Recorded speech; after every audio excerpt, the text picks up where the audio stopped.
If you or your spouse participate in a non-covered pension plan, this will affect your Social Security survivor benefits. How do you know if you're in a non-covered plan? Well, basically, if you're not paying into Social Security, it's virtually certain you're participating in one of these so-called non-covered plans. This came up with a client of mine most recently, and I thought it'd be a good topic to put out there to a broader audience. So the individuals we typically see that participate in non-covered pensions plans generally work in law enforcement, as firefighters, teachers, and in some cases the federal government. Today what we're covering specifically is the government pension offset. Let's get into it.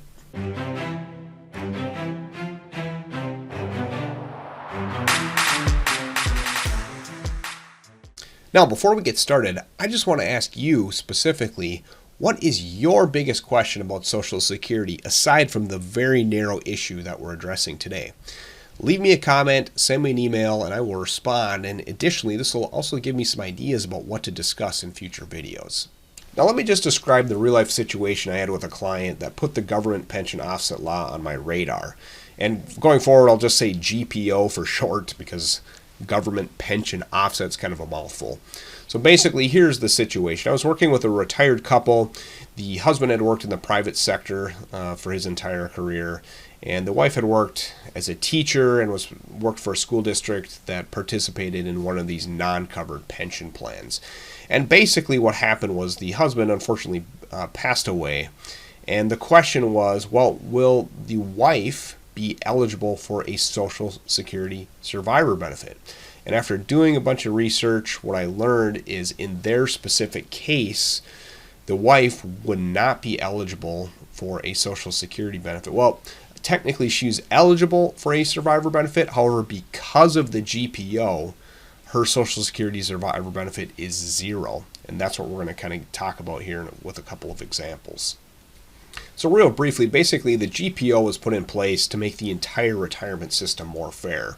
And as we'll see here in a minute, before the law existed, basically when it came to couples where at least one of the spouses was involved with one of these non-covered pension plans, what ended up happening is they typically would end up getting more Social Security benefits in contrast to a traditional working couple where both just had contributed to Social Security throughout their career. So to explain this, let's look at a few examples. And basically what we're going to do is we're going to contrast kind of the traditional couple where both contributed to Social Security versus a situation where we have at least one spouse with a non-covered pension plan. So first and foremost, let's start with Bob and Sally as our example couple. We'll say Bob worked in the private sector and worked as a mechanic and retired at full retirement age with a Social Security benefit of $2,000 per month. His wife, Sally, also worked in the private sector in marketing, and when she retired at full retirement age, she had earned more throughout her career, so she was due a Social Security benefit of $3,000 per month. Now, the question is, because I want to explain how Social Security survivor benefits work, is what happens when one of them dies? Well, in short, what happens when in a traditional situation like this is the surviving spouse gets the larger of the two Social Security benefits, but not both, and that's a key point. So, for example, if Bob were to die before Sally, well, Sally's not going to collect Bob's Social Security benefit as a survivor because her benefit is larger. Okay, but in contrast, if Sally were to die first, Bob's benefit would go away, and instead he would collect Sally's benefit as a survivor benefit because it's the larger of the two. This is how, again, a traditional situation would play out as it relates to Social Security survivor benefits. The key is the surviving spouse collects the higher of the two benefits, but not both.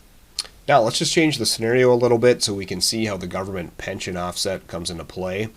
In this case, we're going to assume everything's the same for Bob. However, we're going to say Sally, instead of working in marketing, she worked as a teacher for 30 years and participated in a non-covered pension system.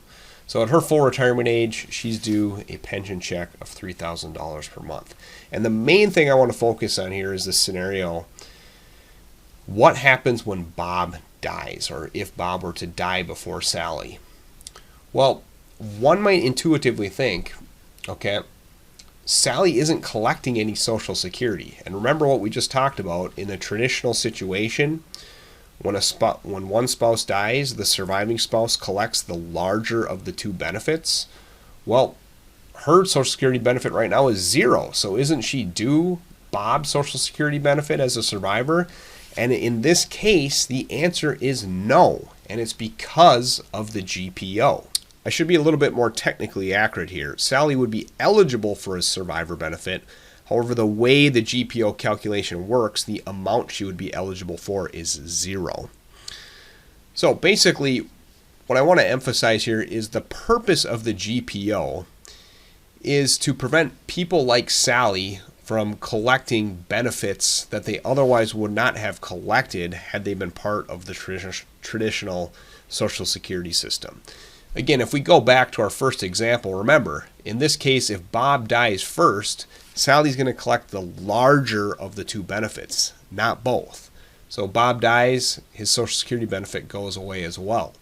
If we go down here, well, Sally doesn't have any Social Security, but without the GPO, and this is what was happening prior to the law, well, she would still, if Bob were to die, she would continue to collect her pension, but then on top of that, she would get Bob's Social Security benefit as a survivor benefit, so it would end up being a windfall, and it just wasn't fair. Again, this is what the GPO is in place to prevent. So last but not least, I want to show how the formula actually works out, because just because you're part of a non-covered pension, that doesn't mean that all survivor benefits from Social Security will automatically be forfeited. There's a calculation, and basically it's very simple. If you're part of a non-covered pension, 2/3 of that are going to offset any Social Security survivor benefits. So let's change our example slightly and say Sally worked as a teacher for only 15 years. So she was collecting $1,000 per month non-covered pension. Well, if Bob were to die, what would Sally be due as a survivor benefit from Bob? Well, in this case, 2/3 of her pension is $667.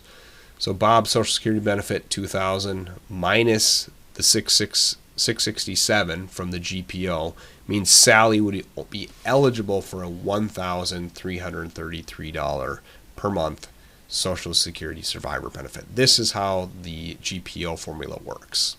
All right, we covered the government pension offset and its impact on Social Security survivor benefits. Of note, the GPO also applies to spousal benefits in the same way, but we'll save that for another discussion. Hey, if this was helpful today, do me a huge favor and hit the thumbs up button. It really helps get the message out to as many people as possible. And if you have any questions, I want you to reach out. Leave a comment or use one of the links below, or check in the description if you're watching on YouTube. As always, thanks for watching. I hope we'll see you on the next one.